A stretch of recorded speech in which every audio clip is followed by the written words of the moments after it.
Thank you for joining us. You're watching a career success video from Computer Coach.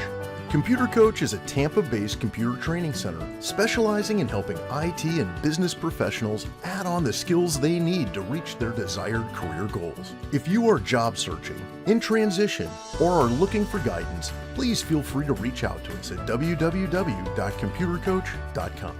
Now, let's get started. Today's session is all about ageism. We all know it exists. I feel like it's the pink elephant, the white elephant, whatever color, the rainbow elephant in the room that nobody ever wants to address, but everybody knows it's there. I was lucky enough to have Jane Barr come into my life, who Jane is an executive coach and specializes in helping individuals who feel like they're facing ageism. I don't know that there's a specific age, but Jane can tell us that. And what she does is help coach individuals who have this situation going on in their lives. So I was very excited to extend an offer for her to please come and give us the tips and tricks that we know. So Jane is amazing. I'm going to let her tell you all about herself, but I will tell you that I am incredibly blessed and feel very fortunate that Jane is in my life, because I feel like she makes everybody better. So with that, Jane, please, you have the floor. Take it over. It's all yours. Thanks, Suzanne. I am so excited really to be able to be here and to share what I've learned over my life about being over 50. So this is the one thing that I really have learned, that you really need to understand, that this may be 40, 50, or 60, but the way I put it is that you can absolutely, without a doubt, have the best job of your career after 50. And I know that there are probably some of you that have a lot of doubts about this statement because, as Suzanne put it, we know that ageism is real. It may be playing in the background, but it's very real. And in fact, research says that somewhere in the neighborhood of 56% of us who are over 50 will lose their jobs before they retire. What's behind that? There's a couple of things. First is just normal business attrition. If you think about a company that has 3,000 employees, let's say, less than 1% of those people are ever going to make it to top management. So what happens to everybody else? Maybe they get lucky and they find themselves in a job that they just absolutely love and they just keep continuing and they really don't even care whether they move up the ladder or not. But a lot of people get stuck in dead-end jobs, or they find themselves getting laid off or even fired for what seems not to be very good reasons.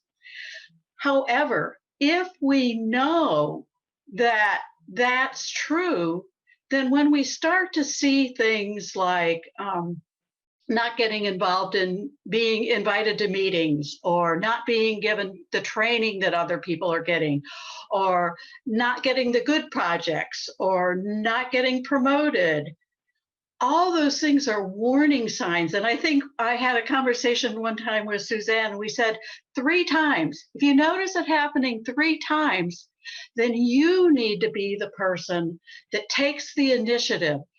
And whether that means finding another job within the same company or moving out to another company, the way to address attrition is to realize that it's a very natural process. And it's really what it's saying is, this is not a good match. And somewhere out there, there's a much better match for you. So don't stay where it's not a good match. Take the initiative. Go find a better place for yourself. The other thing, and probably the less spoken about and the more difficult to recognize, is perspective. So we often hear that people say about people who are in mid-age and up that They are outdated, burned out, bitter, on cruise control, like, just there collecting a check until they retire. The solution to that is what we're going to talk about today. And I'll give you that detail in a few minutes. But before I do that, I want to just share just a story about myself, if that's all right, that will help you understand how I came to this realization. So this started in 2006. And I had spent 4 years helping my husband get a business off the ground. And our son was in high school. And he went off to college, and I decided I didn't want to be with that business, and I wanted to go back and do consulting. So now I'm on a consulting project with an international handbag manufacturer and retailer. But since I hadn't been out on that kind of a project in a few years, I had to start a little bit lower, I felt. Well, this particular day, I'm sitting in the team room in my cube, and I'm creating flow charts. Now, I know flow charts are important, but this is something I was doing 20 years ago. And all honesty, I am not real excited about this work. And this day, the team lead comes up to me and he says, "We're getting a tech person." And I said, "Great. When are they coming?" And he said, "They're coming today. And if you don't mind, I'd like them to sit where you are." I'm going, "Okay, that's fine." And he said, "And I would like you to take your things and move to the office back in the warehouse."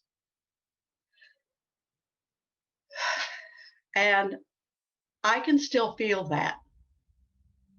So I picked up my things and I'm walking back to the office in the warehouse. And I'm realizing that for the first time in my career that I am the oldest person on the team.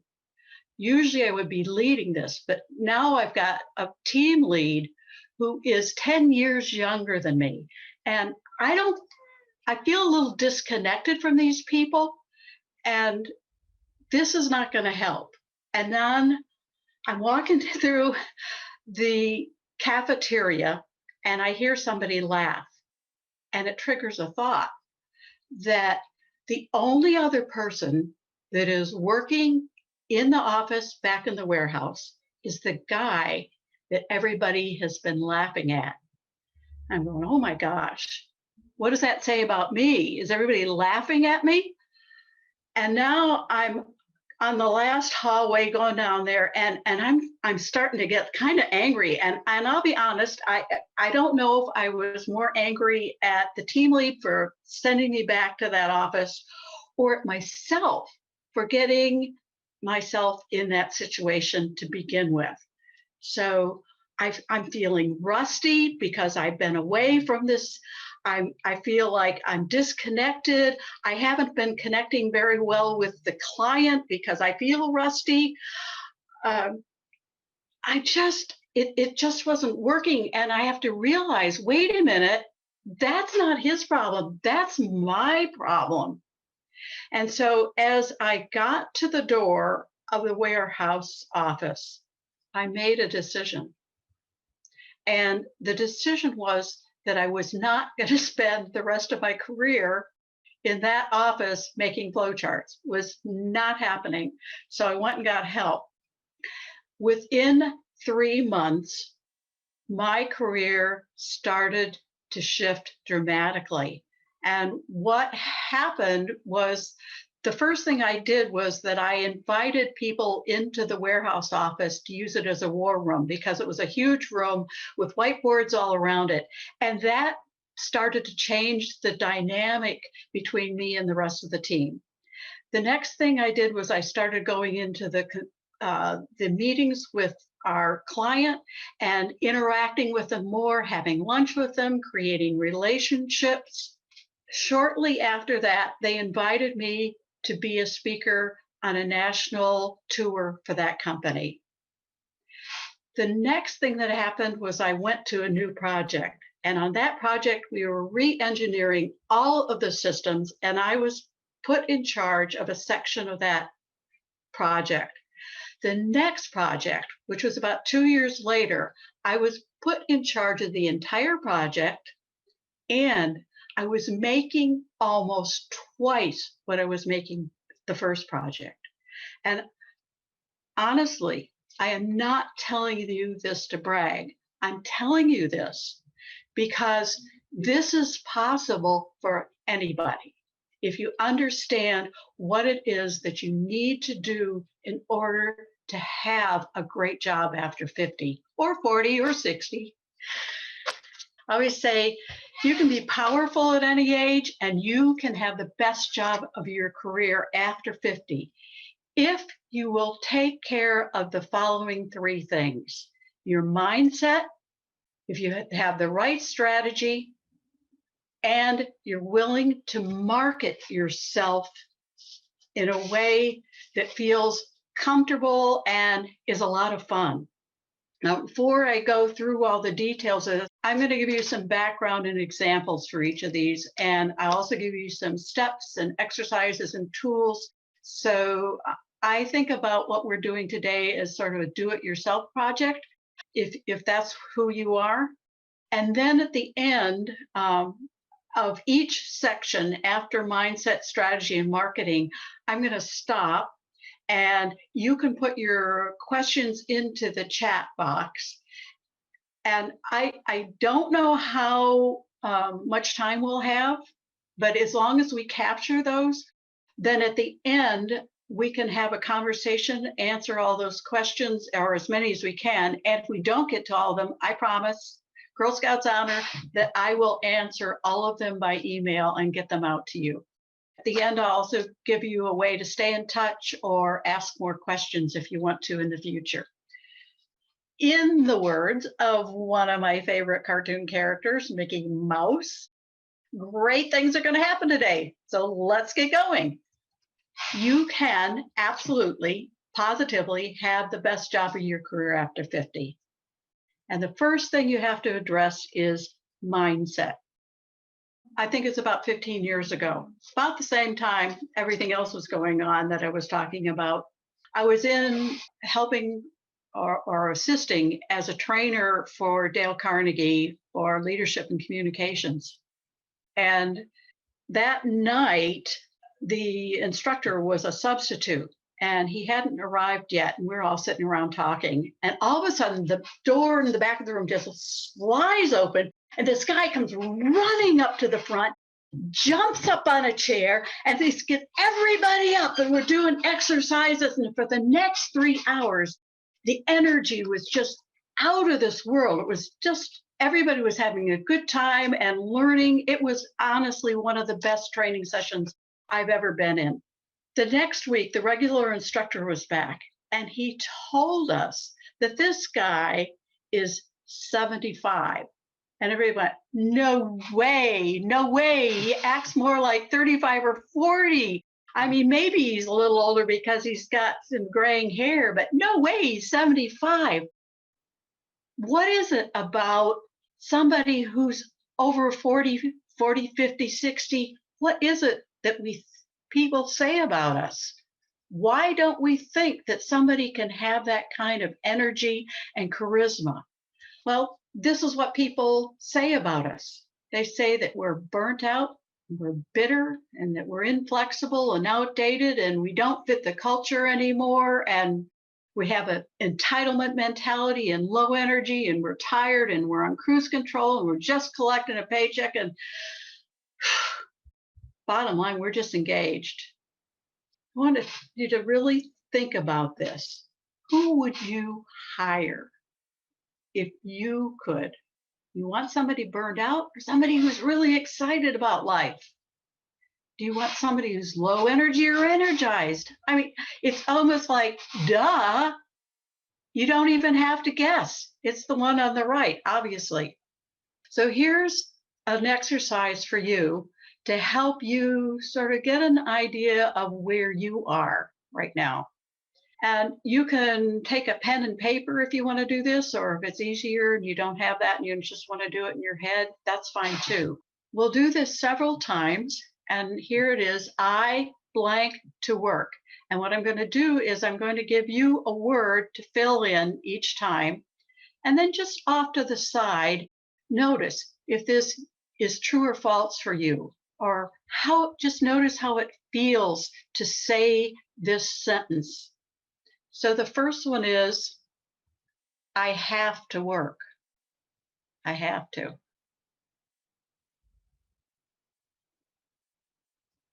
The second one is, I hate to work. I really hate it. I hate my work. I hate having to go into work. I just do. I hate to work. Third one, I need to work. I really do need to work. Maybe it's about saving up for retirement, or maybe you're still paying for kids' college. But I need to work. Here's the next one. I want to work. I do. I want to work. I'm not sure I want this work, but I want to work. How about this one? I choose to work. Different feeling, different energy there. I get to work. Wow, can you imagine getting up on Monday morning and saying, woo, I get to work? How many people do that? And this one, you're going to love this one, right? I love to work. I love to work. Actually, I do. I love my work. I'm really, really blessed because I love my work. Here's something you want to notice about that. Remember what people say about people over 50, 60? Here's how it works. If I have to work, chances are I'm burned out because it feels like a struggle. It feels overwhelmed. It feels like I don't want to be there. And I'm just burned out. I hate to work. Well, if you hate it, you might be bitter, you might be resentful, you might be angry, you might be frustrated. But hate, I need to work. Well, I need to. I don't really want to, but I need to. And so now, well, I keep coming in, but I'm on cruise control. I'm just collecting a paycheck until I retire because I need to, because otherwise I can't collect my retirement income. And, I'll get through there. I'm good at my job and I do it. How about I want to work?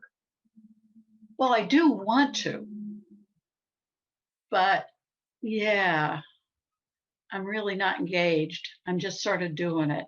I'm disengaged. What happens? What happens when you start to choose to work? All of a sudden, it's your choice, so you become engaged. And what about, I get to work? If I got up on Monday morning and I get to work, that makes me feel good, joyful, happy, excited.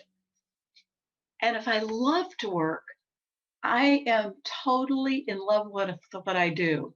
And if there's a passion there. So just notice where you are on this chart most of the time. And if you're in the first 4, what we're going for is to try and shift that so that you move into the top half of it. Engaged, joyful, passionate about your work. Some people say, well, it's just the way things are.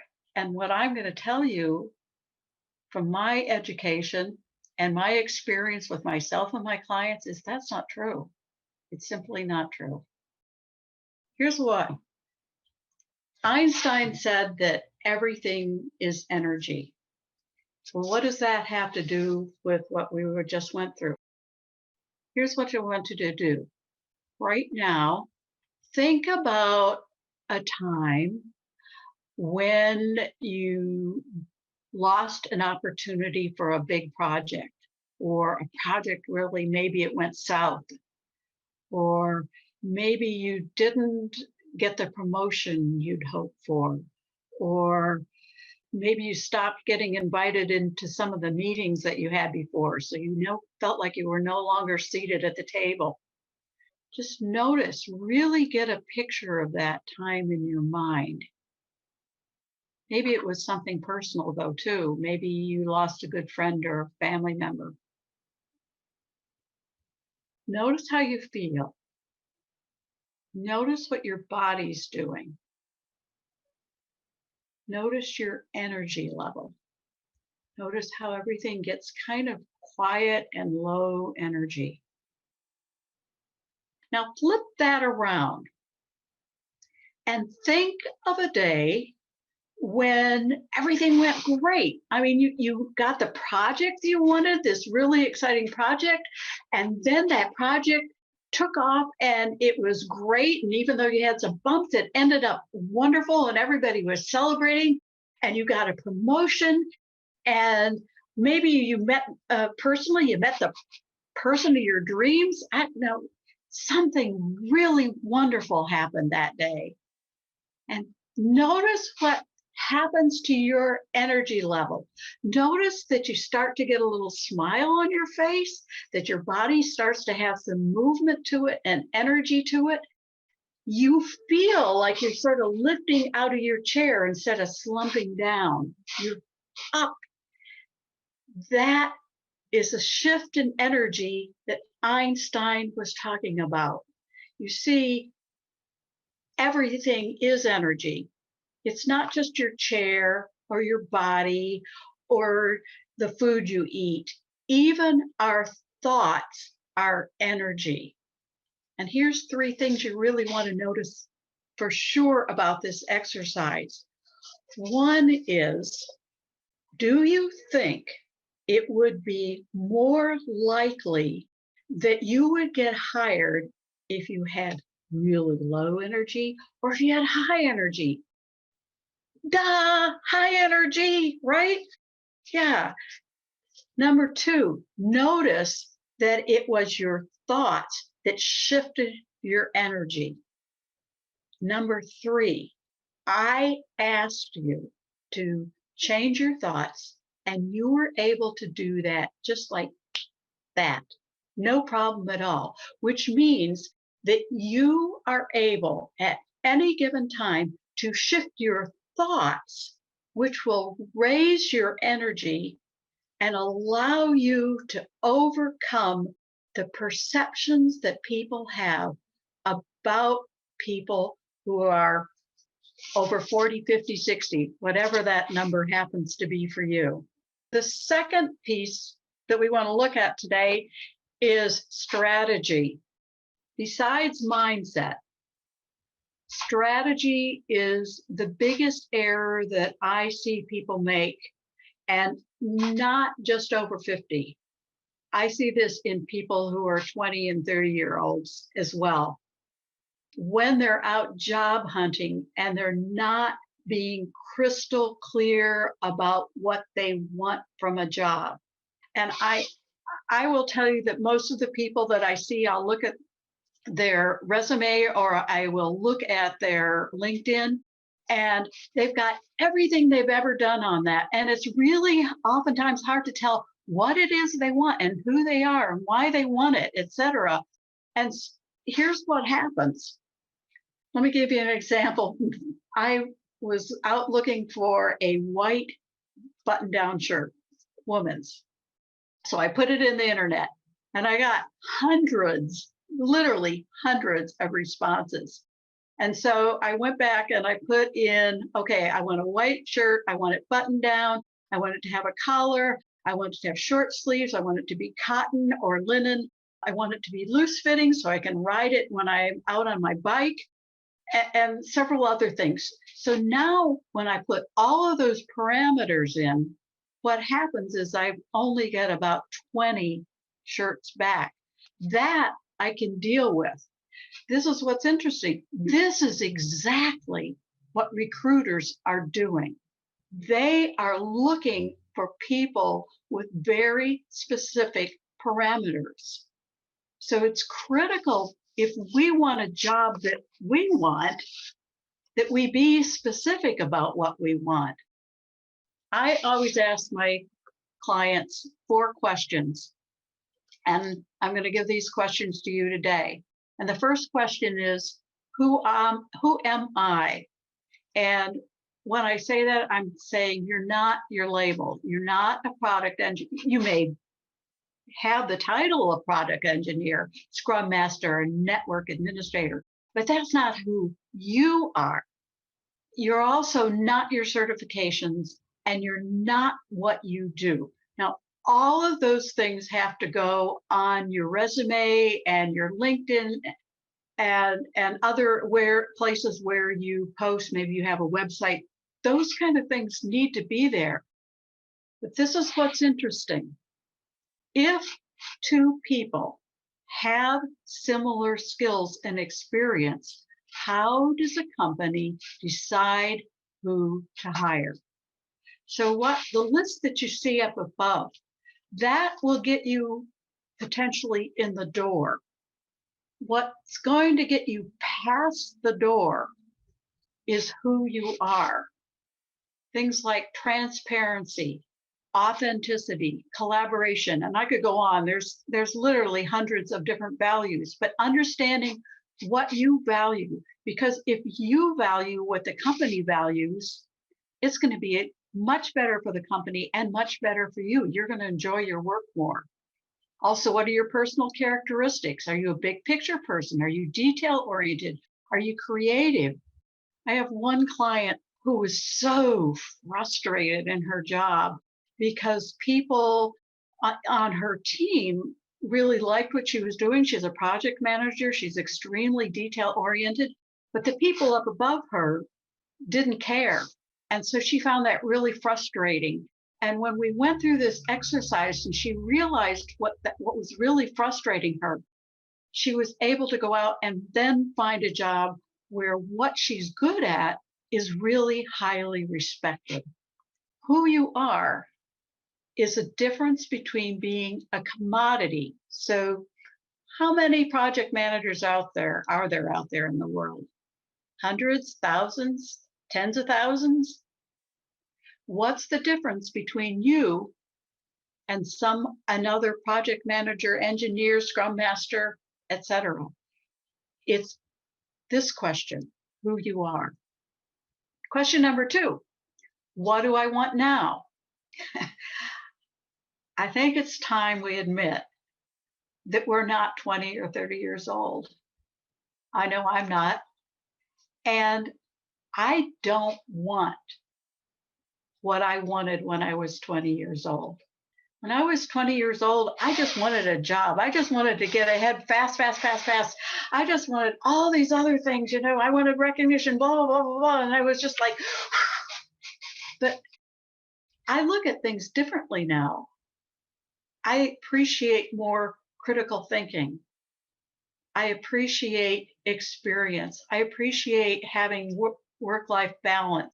There are a lot of things I want in my life now that I didn't want when I was 20. Most people, when I ask them what they want, they hesitate because we don't really think a lot of times about what we want. What we do think about is what we don't want. And so in the instance of the person who was detail oriented, what she didn't want was a lack of transparency. And because she knew what she didn't want, it was easier for her to get to what she did want, which was transparency. And then I asked a couple more questions. What do I want people to expect of me? What do I mean by that? Well, most of us think when we are going out and looking for a job that we have to be concerned about what they're looking for. What we're really trying to do, though, is find a match between our best selves and what a client or an employer wants from us. So what we want to ask is, what we want that company to expect of us. So in this case, she wants that company to expect that she is going to be transparent about her work and her team's work. And then I ask, okay, if that's the case, who do you get to be? Well, guess what? You get to be your best self. You get, in her case, she gets to be transparent. She gets to be open and honest about the good and the bad and the ugly. And now she's playing into her own strengths. And the company that is hiring her and has employed her sees those strengths as something that they value. So the match is right.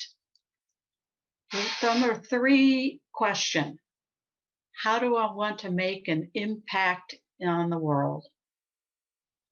A lot of us get caught up, especially when we're in our 40s and 50s and we're worried about losing our job, or we have lost our job.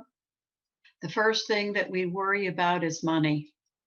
And we forget about those more about service, about making an impact. Money is a great thing, and I don't have anything against it at all. But if it is your driving force, if only money is your driving force, it's going to limit how you see jobs. I have another client who, in fact, I wrote about her this morning, and she had been out of work for about 6 months, and she was really stressed out about it. And so when she finally took a job, it wasn't a job she really wanted. She'd been doing the same kind of work for 20 years. It wasn't great pay, but the people were nice, and it was a steady, reliable job. She was so bored, and she would she would call me and say, I don't know what I'm going to do. I don't know. I can't hardly keep up with this. Well, luckily, 2 weeks later, she heard about her dream job, and she took a chance and went for it. Total different field, but it's a place where she feels like she can make an impact in the world. So what are the questions beside this that you can ask yourself? Why do you do what you do? That big why that people ask about all the time. Why are you putting yourself out in the world? What change do you want to see happen in your company, in your community, in the world? Be specific.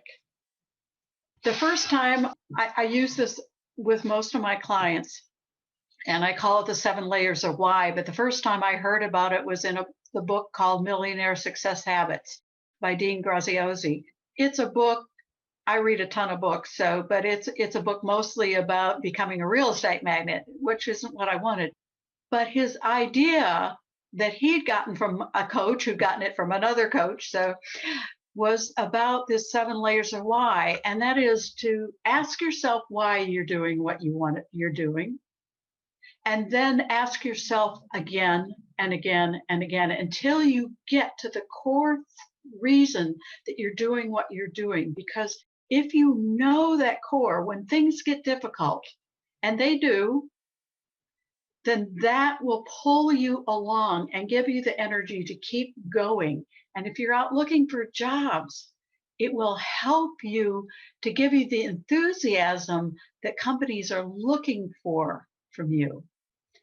And number 4, who do I want to serve? What is the reason you want to ask this question? The more focused we are, the easier it is to find the right match for us. If we know who we want to serve, if we know the industry or the people that we want to serve, it's easier. It's easier to do searches on LinkedIn. It's easier for recruiters to find us. And number 4, and I think possibly the most important, is we become an expert in an area, and people start to look to us for our experience. So I had a mentor I'll tell you, her name is Sunita Gupta, and she worked for, she still does, works in the as a retail consultant. And she decided very early on that she was going to focus on one area of retail store systems. So she knows some things about, supply chain and warehousing and finance, et cetera. But her real focus is on point of sale and store systems. And she does not have to go out and beg for jobs. People call her all the time because she's an expert in that area. And the more that you can demonstrate through your experience, through your resume, through your LinkedIn, through everything that you say about yourself, the more you can demonstrate that you are an expert, the more people will be looking for you. So those are the 4 questions again. Who am I? What do I want now? How do I want to make an impact in the world? And who do I want to serve? Last thing is marketing. Okay, I want to really ask you a question. You can put this in the chat. And I don't know if I'll be able to see the chat, but on a scale of 0 to 10, how good are you at tooting your own horn? Great question. Let's see the chat. Come on, everybody. Let's be honest. Okay, so we have 7, 5, 0, 4, 6, 5, 4, 7, 4, 8, 10, 4, Ooh, 10. 4, 7, 7, 5. So I think on average we're somewhere around 6 to 7. Yeah, So that's actually pretty good, because a lot of times I get this and I get more 3s and 4s. Yep, when I do 6. this. So I will say, Yeah. just because we're on a career coaching webinar, I do want to point out that it is never a good idea with an employer to put that you're a 10 at anything, but I appreciate the honesty here, but I do just want to point that out. Because employers like to know that everybody feels like they have a little bit of room to grow. So put a 9. All right, Jane, take it away. That's okay. Okay, so the reason I asked this question is my senior year in college, I was a mass communications major, and we were creating a film for Coors Brewery as a joint project. And it went really well. Coors loved it, our professor loved it, and I'm thinking I'm going to get a really great grade, and I get a D. I'm going, what the heck's going on here? So I go in to see the professor, and he said, well, you didn't do anything. And I said, what do you mean I didn't do anything? I was the project manager. I did all the liaison between us and I organized the calendars. I made sure all the equipment was there. And he said, you didn't put it on the report that came in, but I created the report. And then he said to me, Jane, this is one of the most important things you're going to learn about your job. If you don't toot your own horn, nobody else will. And that is the truth. You have to learn to toot your own horn. So why don't we? Because maybe, and I'm sure I don't know if this is true for guys as much as it is for women, but certainly many of us are taught that it's not nice to talk about ourselves. But there are ways to talk about ourselves that feel good and people want to know. If we have just lost out on a promotion, or been in a stale job for a number of years, we can start to build a lot of self-doubt. And along with that can come a fear of being rejected and not being able to get another job. We may be introverted. Certainly if you're in the tech field, I run into a lot of people who are introverted. I know I am. I know I'm out here speaking, but I'm not a big party goer, and I prefer small groups of people. And when I need to refresh, I read. And so it can be difficult for us as introverts to get out there, but it's a critical skill to learn to effectively toot your own horn. So what do we need to do? We need evidence, we need a brand, and we need connections. Let's quickly walk through each of these. Evidence. You need to know what your experience is, your knowledge, and results. When we had a downturn, I took a consulting class, and one of the things the instructor had us do was to create 25 what I call our STAR stories. I think some people call them PAR stories. There's all kinds of acronyms for them, but situation, action, and results. And then what we did was every class time we exchange or paired up and practice. And what I'm telling you is there are a lot of people that go out to interviews, and I hear this from recruiters all the time that just tearing their hair out. People come in and think because they're experienced and they have all this knowledge that they can wing it. We can't. We cannot wing it. We have to rehearse and rehearse and rehearse, and it has to be smooth and even, and that will come across as being more confident, and that confidence will come across as higher energy that people are looking for. And the last thing, when I started my coaching business 10 years ago, I had a business coach, and she had me start a confidence journal, and she had me just write 5 things,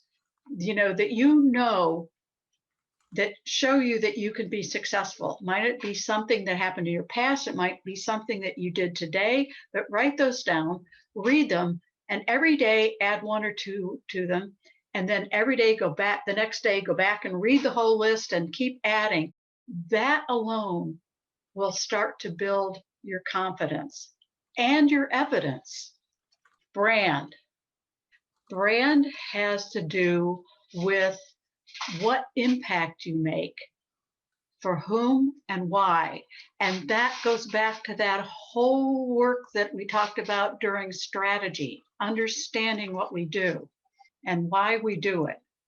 You want to include your top value or characteristic, because that is what differentiates you and makes you into something beyond a commodity, somebody that stands out. And you want it to be simple, straightforward, and repeatable. But I will tell you this part, the simple, straightforward, and repeatable, I struggled with that for a number of years. And I was giving a presentation for a recruiting firm, and the recruiting firm did the advertising for me, marketing, and they wrote out, here's Jane Barr. She promotes women leaders in the growth of women leaders in technology. And I went, right there. That's it. That's what I do. And there's growth, which was one of my top values. And leadership, women in leadership, that's what I'm all about. So simple, straightforward, repeatable. And the last thing is to emphasize wherever you can the benefits of people who are over 40, 50, 60. And what are those? So we always think we know some of the things that people say, like we're burned out or we're on cruise control, but there are so many things that are valuable about people who are in midlife and above. Here's some of them: discernment, critical thinkers. You probably have a bigger network. We know, talking to HR people, that people over 50 tend to be more stable, loyal. Obviously, you're going to be more accomplished than somebody who's 20 or 30 years old. And this is the time when you can start to really be an effective mentor to other people. So there are lots of qualities in here that you can share when you're giving your brand or creating your brand. Last thing, connections. And connections has to do, obviously, with networking. And why is this important? Well, you've probably heard this a bazillion times, but I'm going to repeat it because it's true. And because if there's nothing else I tell you today, this you've got to understand. 80% of all jobs are found through your network. And when you are over 45, 50 years old, that number, that percentage goes up to at least 93%. So if you are trying to build a resume based on what I think the AST systems are doing, you are severely, severely limiting your opportunities to finding a great job. So why don't we do this? Again, the barriers. Maybe we've been in one job for a really long time and we don't have an outside network. Or maybe we're the kind of person that feels like, I don't want to bother them. But you know what the truth is? Most people, unless you take advantage of them, really enjoy helping other people. And if they don't, then they're not a good match for you. So move on to someone else that can help you. Again, concerns about rejection. The number one reason that we don't network, that we just go keep tossing our resumes out into never black box land, is that we don't understand how the best networks work and how to make networking enjoyable. And yes, fun. It actually can be fun. So how do you do that? Here's my recommendation. We all, every single one of us, wants to work with people who we know, we like, and trust. Every one of us does. We want that.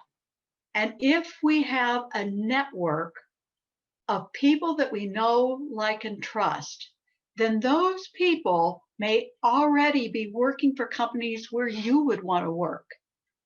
And if they don't have a connection for you right then, they may know other people who you can network with. And if you like them and they like this other person, so A plus B equals C, and A, you got it, it's geometry. You probably will end up liking person C and making a great connection. And that person may be working at a company where you would enjoy working. And that feels like a lot more fun than work. So here's my recommendation. Build a network of at least 20 people who you know, you like, and you trust. Every day, work day, contact at least one of those persons and make sure that you have contacted all those people at least once a month. Now, I say that, and there are marketing for businesses that say this, that if you will just do this one thing every day, and how long does it take? 10 minutes, 15 minutes?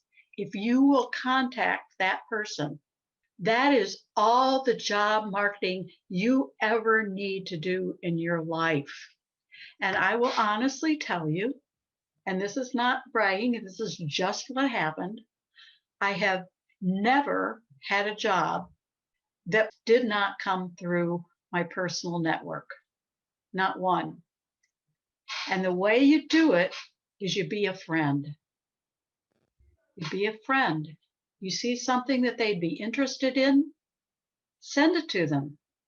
Sit down and have coffee. I mean, who doesn't want to have coffee or a glass of wine or whatever with a friend? Ask them for their input. People tend to feel very good about being asked for their input. And if other people have ideas, I'd be happy to hear about those, how you can stay in contact with people. But the main thing is to be a friend and to build a network of people that you know and you like and you trust, because then networking isn't work. Then networking is fun. And then work is fun. These are the three things we talked about today: mindset, strategy, and marketing. And so after that, what most people tend to do is get their resume first, and then they turn around and end up, might spend hundreds of dollars on a resume, but haven't done this pre-work for it before you. You want to do this work so that then you go to do the resume, the LinkedIn, the cover letters, and obviously update your personal look. And the last thing is to take action. And so what I am leaving you with is that some of you are do it DIYers. So I'm going to, Suzanne said that I could send to you the slides that I have today so that you have a guide, if you will, for working through all these different things. Second, I will put it in the chat in just a second, but here is my morning mindset that I put out weekday mornings, and it's an inspiration. And if you sign up for that, you'll get that little inspiration every morning to keep you going. And you can also then email back to me if you have questions about what's going on today. And the last thing is, if you're not a DIYer and you really are thinking about getting some coaching, then I will also put in my calendar where I offer free 30-minute consultations. If you're really seriously thinking about coaching, whether you decide you want to coach with me or not is not the issue. What we really want to do is find out where you are, what you're trying to do, what you need at this time in your career to move you forward. And obviously we're in COVID, so we do it by phone. It's easy, and you walk away with something that will be really valuable to you. That's it. Jane, thank you so much. I learn so much from you every time I talk to you. I feel so fortunate that I do get to talk to you so much. So thank you for coming today. Thank you for sharing your tips and your tricks with us as far as, you know what, if we're not experiencing ageism right now, we may at one point. And so it's great to know. And honestly, some of the things that you talked about today are applicable at any age when you're job searching. So yes, thank you so much, everybody. Thank you. You are so welcome. So you have an open invitation anytime you want to talk. All right. Everyone, thank you for coming today. I hope you guys have an awesome weekend, a great rest of your Friday. If you have any great plans, stay safe. Come back next week. We run at Computer Coach. We have a job seeker coffee talk on Mondays at 9 o'clock. You can come in. We talk about everything from wins to what's going right to what's going wrong and what can we do. It's an accountability group, so that is awesome. On Tuesdays, we have career success workshops that I present. Next Tuesday, we are teaching actual tactical tips for branding. So what can you do to brand yourself? We know that we should be branding, but what are we actually doing, right? On Thursday, we have our job seeker lunch hour, which is another job transition group where we, again, talk about wins, what's going right, what's going wrong, and what do we need to do to be successful in our job search. And then on Fridays, we have guest speakers, just like Jane. Next Friday is probably, I don't know, ageism and salary negotiation go hand in hand with the number of questions people have on it. Next Friday, which is the 16th, we have a power-packed panel on salary negotiation. Please do grab a ticket. There are only 150 spots, and there are already over 100 tickets pulled. Now, we all know with a virtual event, not everyone's going to show up, but grab a ticket because the tickets will run out at one point. So if you are interested in learning about salary negotiation, please grab a ticket. All of Computer Coach's events are free and open to the public due to COVID. We are here to help you if you're job seeking. With that, virtual hugs, high fives to all of you. Please come back next week. Good luck in your job searches, everyone. To learn more about our training programs, classes, and what sets us apart, please visit our website at www.computercoach.com.